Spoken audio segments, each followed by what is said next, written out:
Hey guys! Tara, samahan nyo kong tikman itong nagtitrending ngayon na pistachio cake. So, nag-order ako nito guys online sa Shinas. Ayan, so check nyo na lang guys yung kanilang page. It's not sponsored guys, pero gusto ko lang i-share yung experience dito dahil lagi ko itong nakikita sa newsfeed ko. So, ayan guys, meron siyang 6 layer this cake. And ayan, ilalagay pa natin yung kanyang pistachio cream sa ibabaw. So ayan, sinulat ko na rin yung mga nandyan sa cake na yan na talaga naman nagtitrending ngayon. Before may nagtrending na chocolate Dubai, chocolate something. And ito naman cake. Kaya na-curious ako dahil sobrang hilig ko talaga sa cake, as in sobrang hilig ko sa mga dessert. Lalo na sa cake. Sa chocolate hindi masyado, pero pagdating sa cake yan talaga yung weakness ko.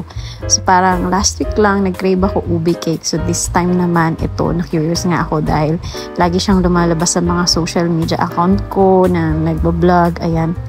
So, try na natin. This is it, guys. So, binilang ko talaga yung layer niya kasi tama ba talaga na 6? So, ayun, tama nga, guys. Kasi paulit-ulit ako. So, ayan na. This is it. Tikman na natin ang pistachio cake.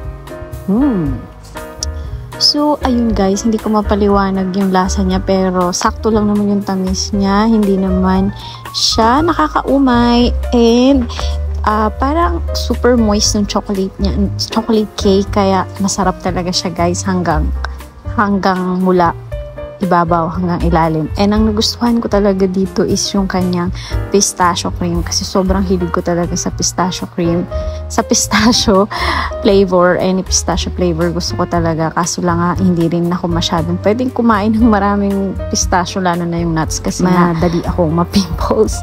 So ayan, pangalawang subo na guys, tikman na natin ulit. So sobrang sarap niya dapat pag kinuha mo siya hanggang dulo para ma-feel mo talaga yung pagka-crunchy. May pagka-crunchy siya kasi yung nilalagay na katafi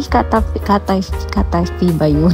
Yung tama ba yung pronunciation ko? So, ayun guys, try nyo na rin at baka magustuhan nyo. So, paulit-ulit ko talagang binibilang yung kanyang layer kasi nga parang wow, paano nila napagsama yung na layered cake dito sa isang jar na ganito kaliit. So, super liit niya lang guys and medyo pricey siya kasi ang pag-order ko nito is 450 kasama na yung delivery fee. So, ayan, sulit naman guys. Hati-hati kami ng mga kapatid ko.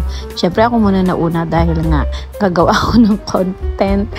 And yun guys, baka magustuhan nyo rin itry. So, try nyo na. Thank you so much for watching. Happy tummy! So, ilalagay ko na lang guys sa baba kung saan ako nag-order, yung kanilang page. Order na rin kayo. Bye!